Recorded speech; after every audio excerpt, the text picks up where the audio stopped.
So yun, magandang gabi po sa ating lahat, no. Ayun, ngayon lang tayo naka-video.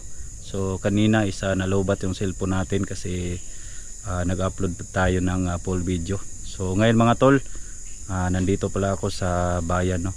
So meron po akong dito, tao na bago lang nakilala. So dito muna kami mga tol for the meantime kasi ilang araw din tayo sa bundok. So nakababa po tayo sa bayan. Pero hindi ko lang to sasabihin sa inyo mga viewers kung saan po tayo na location. Basta dito po ako sa bayan. So buti nga pinagpatuloy po tayo dito sa may bahay na to, dito sa may likuran ko. So meron nga yung mabait na tao dito sa loob mga tol na pinatuloy tayo. So yung mga bata, yung mag-ina nandoon sa loob. So ako dito mga tol, kanina lang po ako nagmasi dito para lang maproteksyonan sila sa loob. So higit sa lahat mga tol, no, yung video natin nakakuha tayo ng 45. So meron tayong dala. So in case man ano mangyari sa atin ngayong gabi, hindi ako matutulog mga tol, magmasid ako dito. Kahit mapupuya tayo, gagawin ko ang lahat para sa kaligtasan tong mag-ina at saka sa bata na si Rihanna at si Princess o si Ate Inday. So ngayon mga tol, taos puso talaga akong nagpapasalamat sa lahat ng sumusuporta at nagmahal sa atin. Kahit minsan lang tayo nag-upload ng video, for protection na din to mga tol para sa akin, kasi lahat talaga ng lakad ko mga tol meron pong nagmamanman sa akin. Kaya nagpapasalamat talaga ako sa Panginoong Hesus dahil buhay pa po ako. So nakapunta tayo dito sa bayan. So kung nagtaka kayo mga tol, meron tayong bagong damit.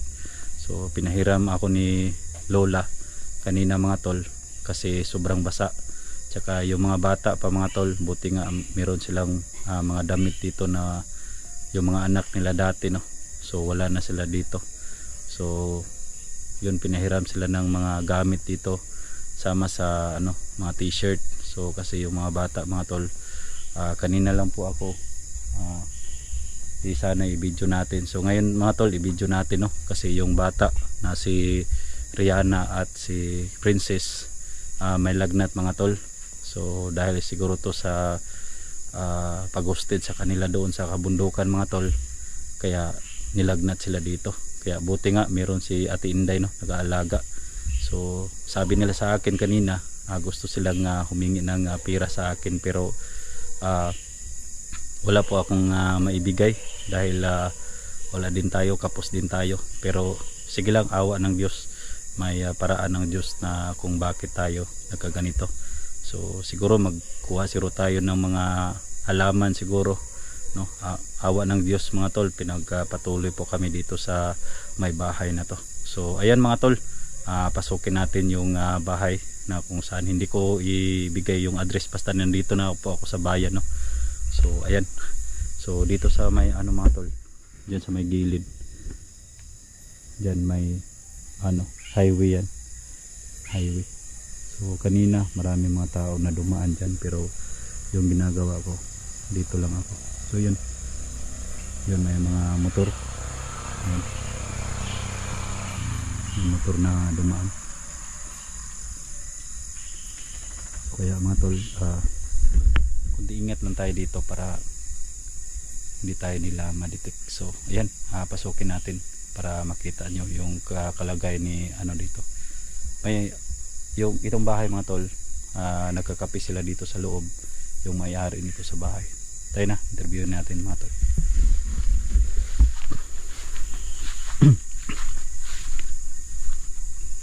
May mga aso pa sila dito. Ay nay, manggabi inay. Oh. Kisa man yung iro inyo eh? Anak ni niya?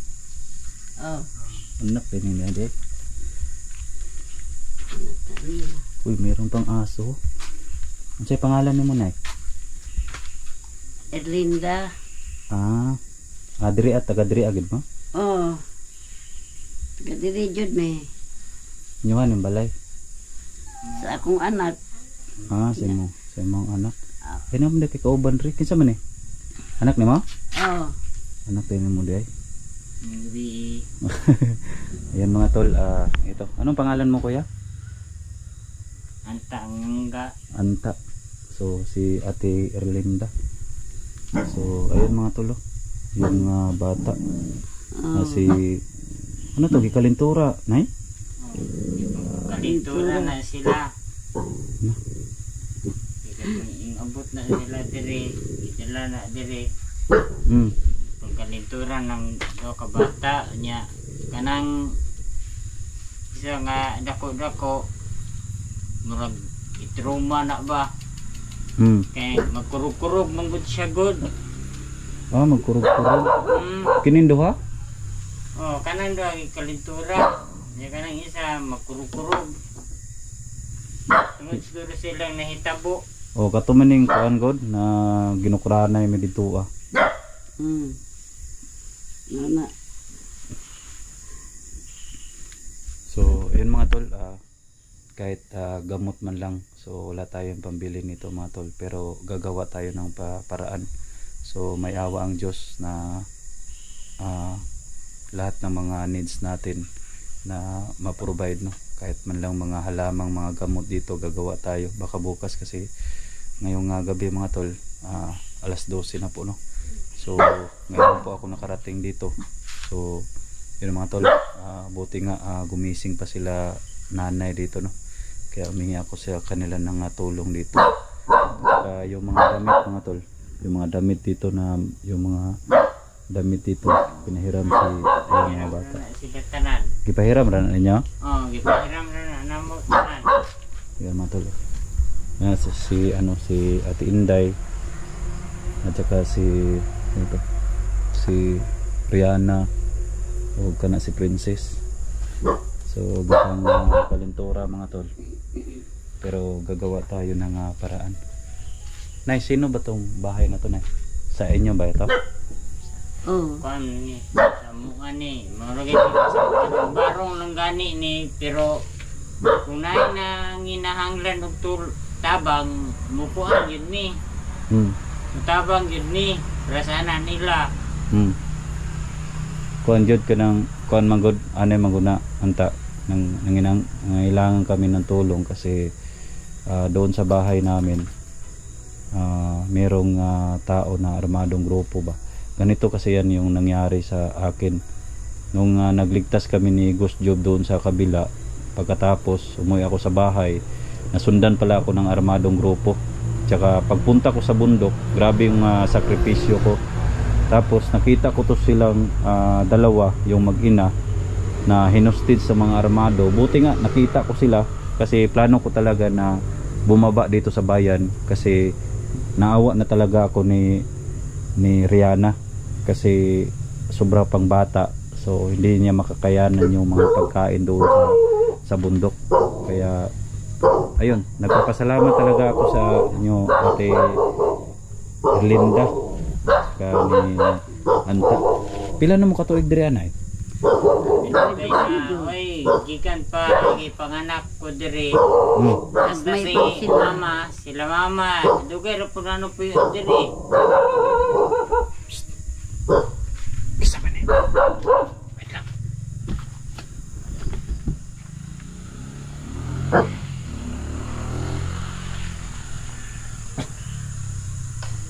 Kisa man na nagkuhan sa gawas na eh. Anta, kisa man na. Nasa gawas. Si balik-balik ng motor. Ano? Ha? Ay, taga-baryo yung tayo. Ha? Basig nagman-man na sa tuwa diri. Ha?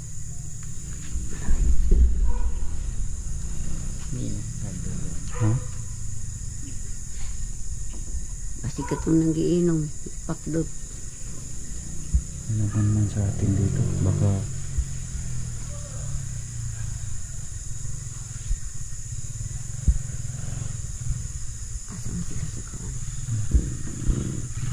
nagman-man sa atin dito. So yan mga tol, may motor dito na Sky na blue. Pasok kayo na eh. Pasok kayo.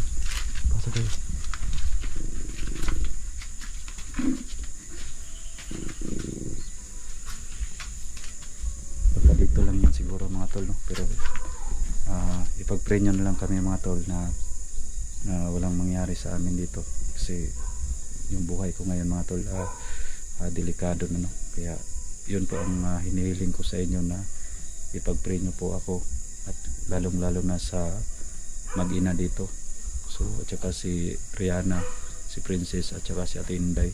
So buong pamilya nila dito mga tol, kasi hindi ko talaga intention na madamay sila Ate Erlinda at saka si Anta dito, no, sa kanilang kubo dito mga tol. So yun mga tol, ipagdasal nyo po kami na sana walang mangyari sa amin dito, at saka safe din to sila Ate Erlinda at saka sila si Anta. So dito lang po ako sa bahay nila ngayon mga tol. May laging nagpapaligid dyan na pabalik-balik na motor sa labas. Ayan, narinig natin. So hindi ko alam kung sino yan sa labas, pero okay, mag-alala mga viewers, may Panginoon na handang tumulong at kumagabay sa atin. So meron din tayong armas dito, so naka-ano na to, naka-loaded na to.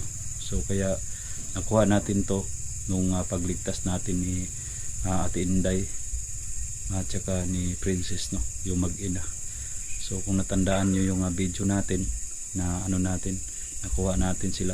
Siguro lahat ng mga pagsubok ko sa kabundukan mga tol, may purpose talaga yung Panginoon kung bakit ako nandun.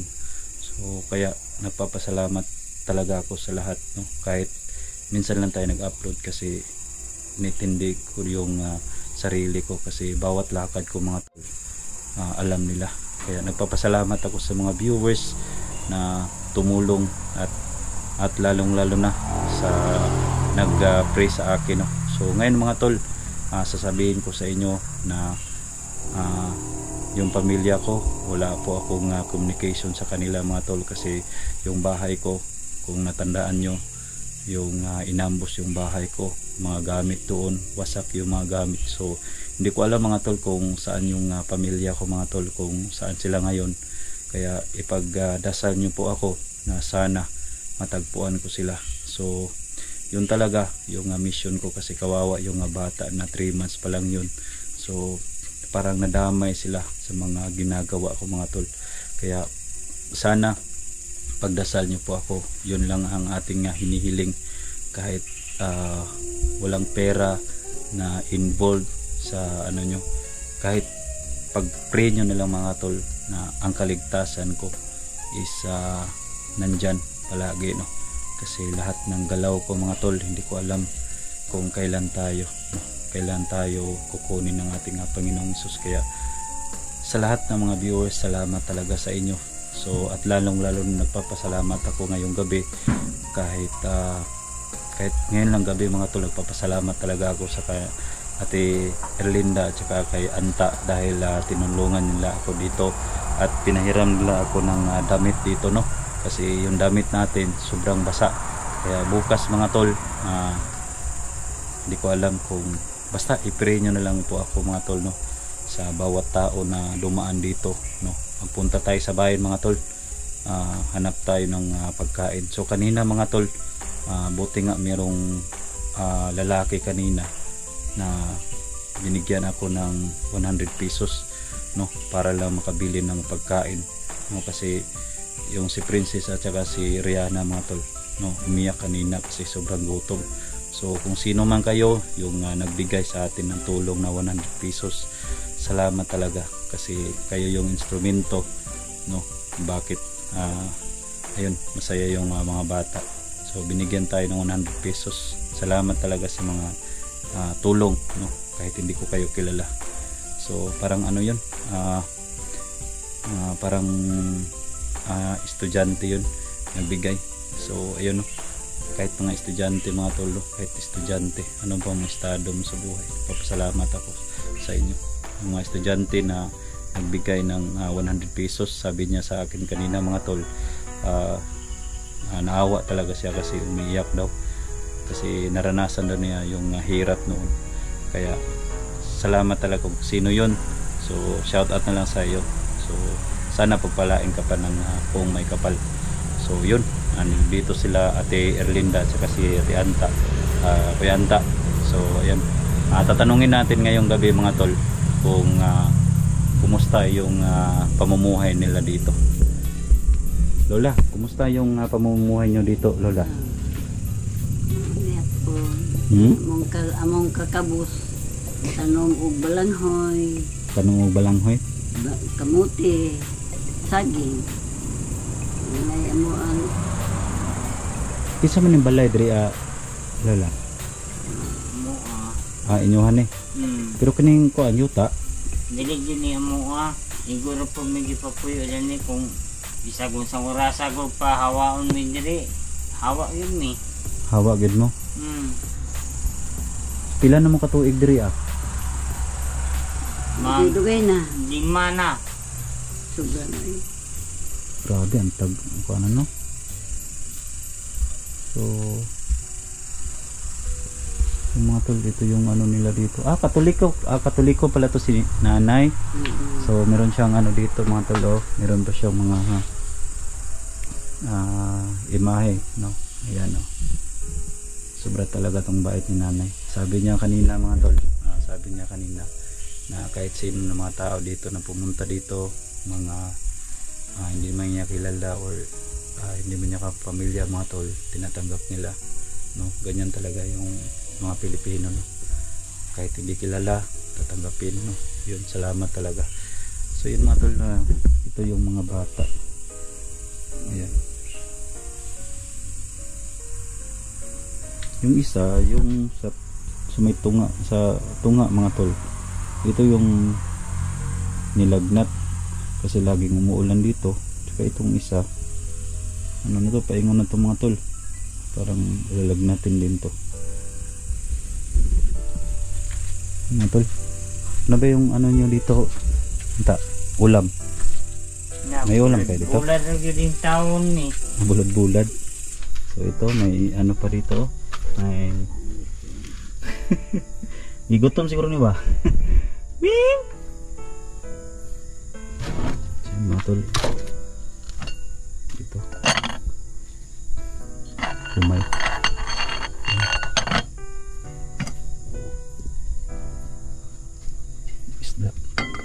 Isda na may